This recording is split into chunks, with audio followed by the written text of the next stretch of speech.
मुआज़िज़ दोस्तों, मैं माजिद मलिक और आप तमाम देखने और सुनने वालों को अस्सलाम वालेकुम। दोस्तों, हमारी आज की वीडियो बलूचिस्तान के उन पहाड़ों से शुरू होती है जहां ज़करी फिरके ने जन्म लिया। एक ऐसा फिरका जो सिर्फ 450 साल पुराना है, लेकिन इनका अपना काबा है, अपनी इबादत के तरीके हैं, हत्ता कि इनके पास इमाम मेहदी भी मौजूद है। लेकिन सवाल यह है कि ये लोग कौन हैं, कहां से आए हैं और इनका इस्लाम से क्या ताल्लुक है। और अगर आप वाकई सच्चाई जानने के ख्वाहिशमंद हैं और इस दिल दहला देने वाले इंकिशाफ का हिस्सा बनना चाहते हैं तो ये वीडियो आखिर तक जरूर देखिएगा, क्योंकि इस वीडियो में हम आपको ऐसे राज बताएंगे जो आपने शायद कभी ना सुने हो। तो आइए मौजू का बाकायदा आगाज करते हैं। नाज़रीन ग्रामी, इस फिरके की कहानी सैयद मोहम्मद जौनपुरी से शुरू होती है, जो 1425 ईस्वी में जौनपुर इंडिया में पैदा हुआ। वो एक गैर मामूली शख्सियत था जिसने अपनी जिंदगी में कुछ ऐसे दावे किए जो मुसलमानों की अक्सरियत के लिए हैरत और इख्तिलाफ का बायस बने। सैयद मोहम्मद जौनपुरी ने दावा किया कि वो इमाम मेहदी है, वही इमाम मेहदी जिनका इंतजार पूरी उम्मत मुस्लिमा कर रही है। ये वो वक्त था जब लोग ज्यादा पढ़े लिखे नहीं थे और जुल्म की चक्की में पिसते हुए एक ऐसे मसीहा के इंतजार में थे जो उनकी आवाज बने। लिहाजा जौनपुरी के पैरोकारों ने उसे न सिर्फ इमाम मेहदी माना, बल्कि इसके नजरियात को बुनियाद बनाकर एक नए फिरके की तश्कील की, जिसे आज हम ज़करी फिरके के नाम से जानते हैं। जौनपुरी के इंतकाल के बाद इसके पैरोकार बलूचिस्तान के इलाके मकरान, लशबेला और तुर्बत में आबाद हो गए। वहां इन्होंने अपने अकायद और रसूमात को एक मजबूत ढांचे की शक्ल दी। लेकिन दोस्तों, ये सब इतना आसान नहीं था। इनके खिलाफ कई बार मज़ाहमत हुई, इनके नजरियात को चैलेंज किया गया और इन पर मजहबी बुनियादों पर तनकीद की गई। यहाँ ये बात आम है कि ज़करी फिरका अपनी शनाख्त को छुपाने में मुहारत रखता है। इनकी इबादत, इनके अकायद और इनके नजरियात को हमेशा एक राज की तरह महफूज रखा गया। इनके नजदीक सैयद मोहम्मद जौनपुरी सिर्फ इमाम मेहदी नहीं, बल्कि एक ऐसा पेशवा है जो पैगंबरी के दर्जे पर फायज है। इनकी मुकद्दस किताबें भी आम लोगों से पोशीदा रखी जाती हैं और इनका दावा है कि इनका दीन इस्लाम का ही एक हिस्सा है, लेकिन इनके आमाल और अकायद कुछ और ही कहानी बयान करते हैं। दोस्तों, दस्तयाब मालूमात के मुताबिक इनका कलमा भी मुसलमानों के कलमा तैयबा से मुख्तलिफ है। इनके कलमे में सैयद मोहम्मद जौनपुरी का जिक्र किया जाता है, जो इस्लामी अकायद के बिल्कुल खिलाफ है। मजीद ये कि ज़करी फिरका नमाज और रोजे जैसे अहम इस्लामी अरकान को भी तब्दील कर चुका है। इनके पैरोकार नमाज को जिक्र कहते हैं और वो मुसलमानों की तरह 5 वक्त नमाज अदा नहीं करते, बल्कि अपने मखसूस जिक्र खानों में जमा होते हैं। इन जगहों पर गैर जिक्री अफराद का दाखिला ममनू है और यहाँ होने वाले आमाल को आम मुसलमानों से छुपाया जाता है। इनकी इबादत का एक आम हिस्सा चौगान कहलाता है। इसमें ज़करी पैरोकार दायरा बनाकर खड़े होते हैं और बुलंद आवाज में कलमात दोहराते हैं। दायरे के दरमियान मौजूद एक शख्स अल्लाह, रसूलुल्लाह और सैयद मोहम्मद जौनपुरी की तारीफें बुलंद आवाज में करता है, जिसे बाकी सब बार बार दोहराते हैं। ये अमल इनके नजदीक रूहानियत की महराज है, लेकिन इस्लामी तालीमात की रोशनी में ये अमल सुन्नत और नमाज के तकाजों से बिल्कुल मेल नहीं खाता। रमजान के रोजों की बजाय ये लोग जिलहज्जा के पहले अशरे में रोजे रखते हैं, जो एक हैरत अंगेज और मुतनाज़ अमल है। सबसे हैरान कुन बात यह है कि ज़करी फिरका हज बैतुल्लाह को तस्लीम नहीं करता। इसकी बजाय वो बलूचिस्तान के कोह मुराद को अपना मुकद्दस मकाम मानते हैं और हर साल वहां जमा होकर इबादत करते हैं। इनके नजदीक ये अमल हज के बराबर है, जिसे आम मुसलमान किसी सूरत कबूल नहीं कर सकते। ज़कात के मामले में भी इनका नजरिया मुख्तलिफ है।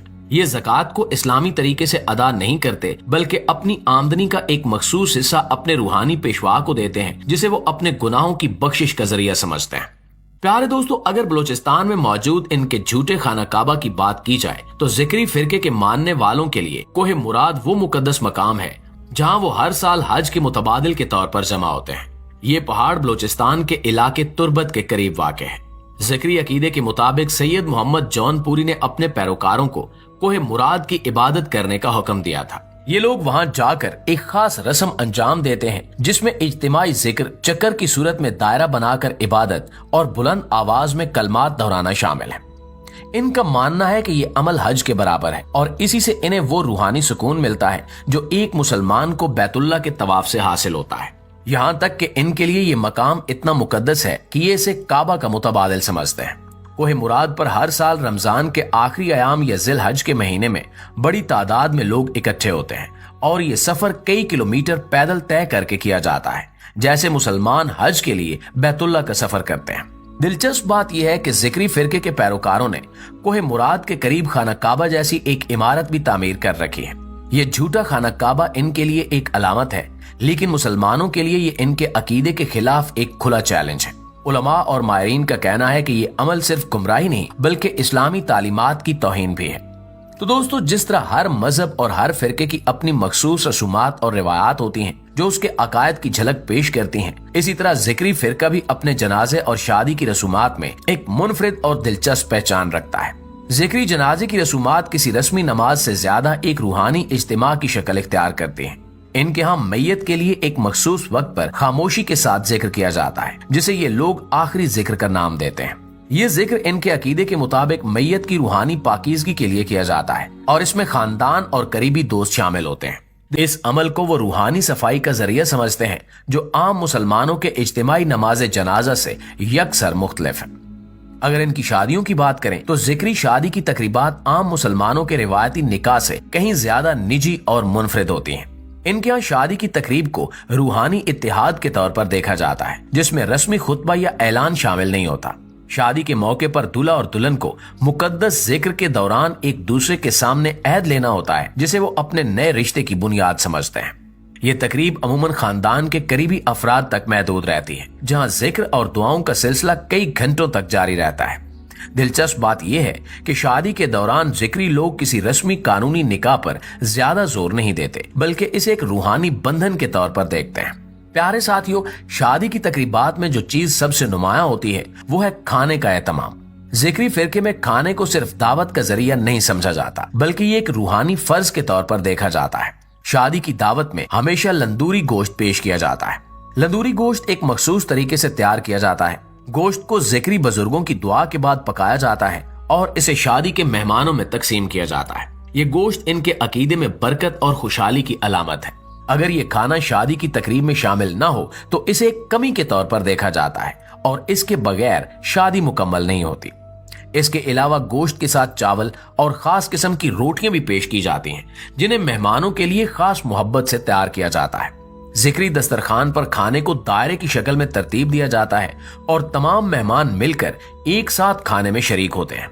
इस इज्तिमाइयत को रूहानी भाईचारे और मोहब्बत की अलामत समझा जाता है। लेकिन प्यारे साथियों, ये बात काबिल गौर है कि जिक्री फिरका अपने अकायद को इस्लाम का हिस्सा कहता है।